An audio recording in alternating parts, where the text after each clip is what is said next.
Hello, this is Yogeshwar again, and I'm back with a very interesting and important topic. As you would have seen in my earlier video on Shadbala, and Shadbala, people who have not watched that video, I'll recommend please watch that video, is actually a six-fold strength of a planet. So there are six types of strengths which you will see in the Shadbala. Digbala is one of the components of Shadbala. This is one particular type of a strength of a planet, and as we know that the stronger a planet is, the better possibility of that planet is to give good results. So out of the Shadbala, which is the six-fold strengths of a planet, Digbala is one component, and we are going to discuss about Digbala today.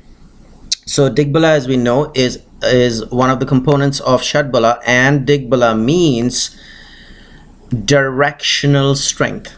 Means in what direction does a planet become extremely strong?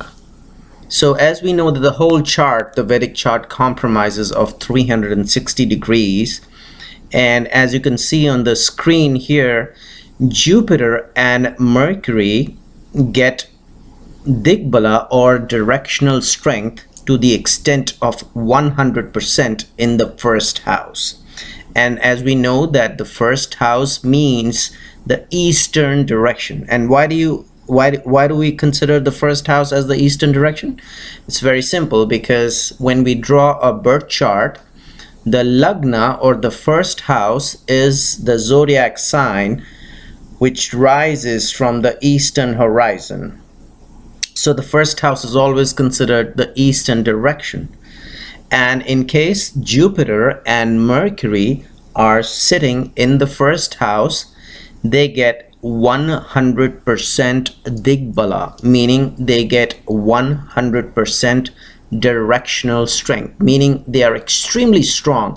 In a chart, if you see Jupiter and Mercury sitting in the first house, or either Jupiter or Mercury, not both, sitting in the first house, it means that those planets have been given an extremely high rating as far as strength is concerned, in connection with their directional strength. Not all strengths, because Shadbala means all strengths. As far as directional strength or Digbala is concerned, if Jupiter or Mercury are sitting in the first house, they get 100% strength. Digbala, just directional strength, not the Shadbala. Once again, I'm clearing myself. And as I've just explained, first house means the eastern direction, because we take the lagna or the first house as a zodiac sign which rises from the eastern horizon when we draw a Vedic birth chart. Similarly, Moon and Venus. So if Moon or Venus are sitting in the fourth house, they get 100% Digbala or directional strength. And what is the fourth house? It means the north direction. Why? Because the first house means eastern direction, and the fourth house means north direction, if you look at the way you look at a compass. Similarly, Saturn gets 100% Digbala or 100% directional strength if it is sitting in the seventh house. And what is the seventh house? It is opposite to the first house, and if the first house is the eastern direction, then the seventh house becomes the western direction. So as we know, Saturn gets 100% Digbala in the western direction, or 100% directional strength in the western direction. Similarly, Mars and Sun, if they are sitting in the 10th house, they get 100% Digbala or 100% directional strength in the southern direction. Why? 10th house is the southern direction?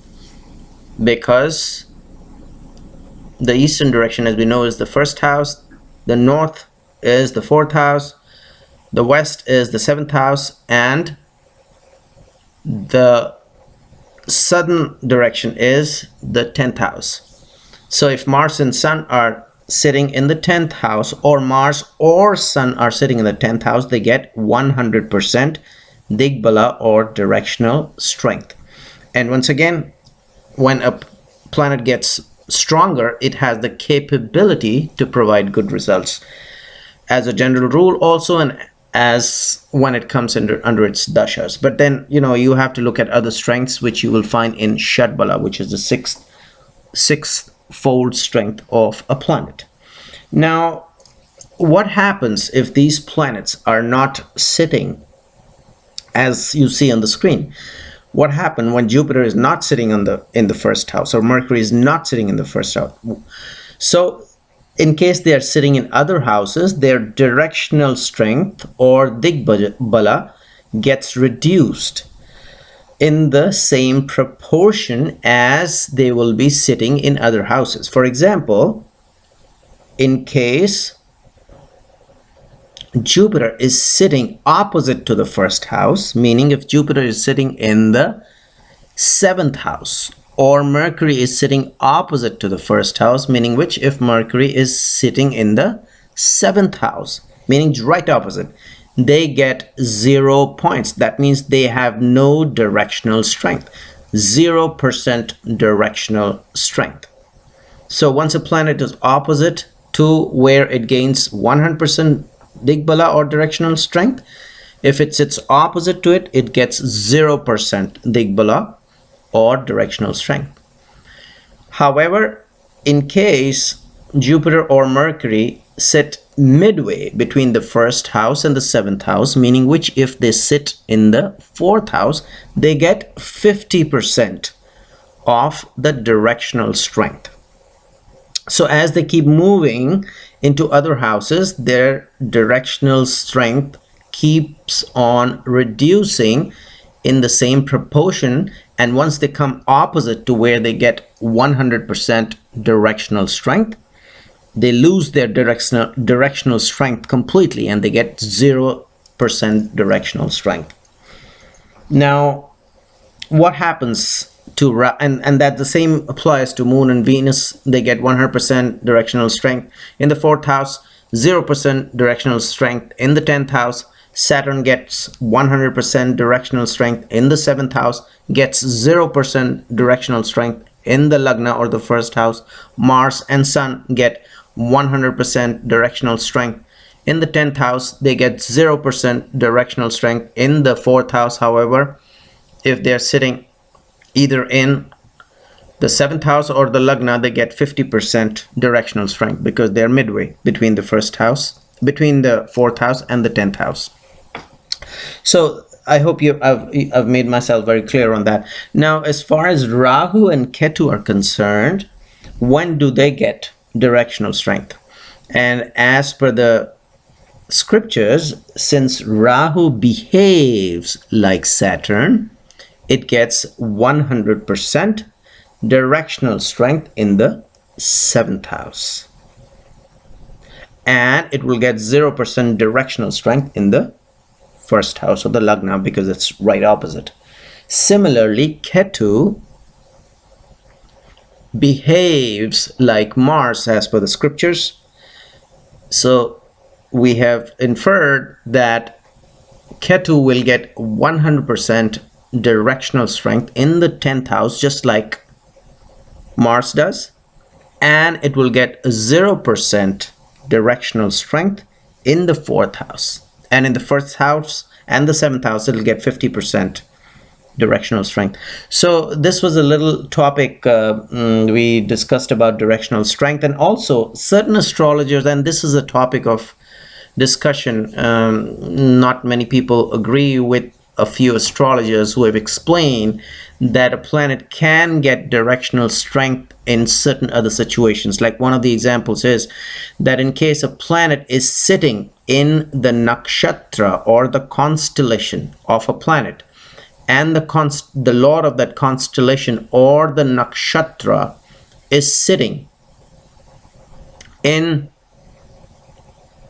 the house where that planet gets 100% directional strength, then the planet also will get 100% directional strength. And I'll give it to you as an example. Say, for example, if Jupiter is not sitting in the first house where it gets 100% directional strength, and in case Jupiter is sitting in a nakshatra of a planet and the nakshatra lord is sitting in the first house, then Jupiter will automatically get 100% directional strength. That is what is described by certain astrologers. However, other astrologers have disputed this. They do not believe in this, but that's one theory I wanted to explain you as well, that there are certain other rules, but as a general rule, this is how Digbala or directional strength works. So hopefully you enjoyed this video, and check out your own birth charts based on where your planets are placed, and you will understand whether they have directional strength and what extent of directional strength they have, and you'll be able to do an analysis a little better. And check out my website. There is a link below, and subscribe to my channel, and I'll see you soon. Bye.